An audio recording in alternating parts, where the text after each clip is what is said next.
Is social media responsible for our democracy's current crisis? An increasing amount of political information, and misinformation, gets disseminated online, and many Americans do not trust the media, do not trust Congress, and do not trust the president. By many measures, voters are as polarized now as they have ever been in recent memory. Many observers, even before he left office, President Barack Obama, have tagged social media as a key driver of this crisis. The digital world offers no shortage of potential villains: targeted Russian ads, shadowy purveyors of fake news, political consultants like Cambridge Analytica wielding big data and cutting-edge psychology, and formerly fringe media players like Breitbart leaping into the mainstream. But we risk giving too much weight to the newest and most frightening media technologies. If any media platform is to blame, it is not the web. It is more likely television, which is a more important source of political information. Growing polarization may also result from structural economic changes, like rising inequality, that have occurred in recent decades. A few facts can help keep the role of social media in perspective. The share of Americans who use social media as their primary source of political news and information is rising fast but remains relatively small. Recent work by Mr. Jenskow and Hunt Alcott finds that only 14% of American adults reported that social media was their most important source of news for the 2016 election. On the other hand, 57% of American adults said that TV, cable, network, or local, was their most important source. It's also important which demographic groups use social media. In a paper recently published in the Proceedings of the National Academy of Sciences, we show that polarization has been growing as fast or faster among elderly Americans, those least likely to use social media, as among those aged 18 to 39. This applies across a broader set of demographic groups. Polarization increased as fast or faster among the Americans least likely to use the Internet compared with those who are most likely. In the 2016 election, President Trump was most popular among demographic groups least likely to use social media. According to our calculations, Mr. Trump gained support relative to Mitt Romney among non-Internet using voters, but actually lost support among Internet-using voters. An analysis by the media researchers Keith Hampton and Esther Hargitay likewise finds that Hillary Clinton's supporters were more likely to use Twitter and Reddit than Mr. Trump's supporters. And polarization was climbing steadily long before the rise of social media.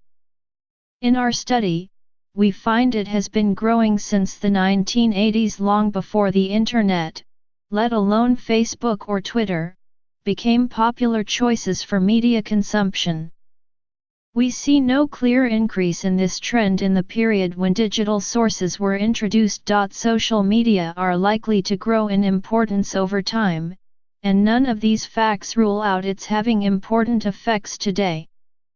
We should be concerned about the effects it has on its users, even if these users do not account for the bulk of overall polarization. Young voters who use social media may share polarized views with older voters who do not, and inflammatory content on social media can be picked up and amplified by more mainstream outlets. Nevertheless, we believe these and other data suggest social media are unlikely to be a main cause of rising polarization in America. We think it is important not to lose sight of other factors that may play a more important role. Which brings us back to television and in particular, the rise of partisan cable like Fox News and MSNBC. A recent analysis using large-scale data identifies cable television news as a major contributor to polarization. This narrative arguably fits with the timing of the rise in inter-party animus, and it is consistent with the rise in polarization among groups such as the elderly with limited internet use but high rates of television viewing. We would also look to the behavior of politicians and the parties. Data from congressional roll call voting show that the increase in polarization in the Senate and House started well before it can be detected for voters, and though elected leaders follow their constituents much of the time, they can also lead them. Today the parties seem to speak different languages, with Republicans talking about illegal aliens and the death tax while Democrats talk about undocumented workers and the estate tax. An analysis of the congressional record that Jenskow and Shapiro conducted with the statistician Matt Taddy finds that this linguistic rift opened up right around the time of the Contract with America, when the Republican leadership adopted a successful strategy of using wordcraft to frame the issues of the day. Where we suspect the most important causes lie is in the deeper structural changes that have caused the experiences of those in the red and blue parts of the country to diverge.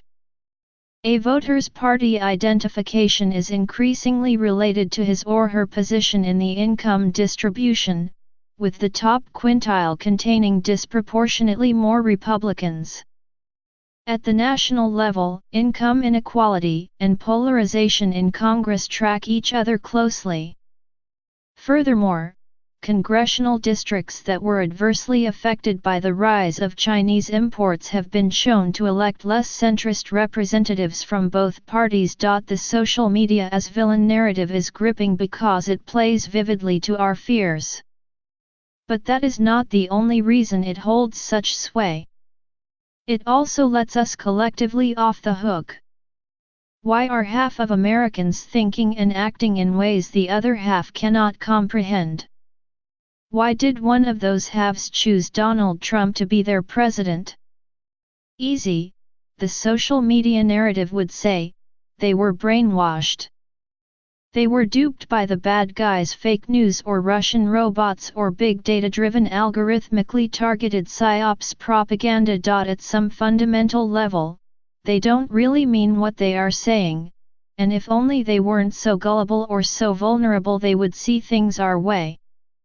To find solutions we don't need to look at our own behavior, or values, or consumption patterns, we just need to beat the bad guys at the gate. As tempting as that story is, it is at best incomplete.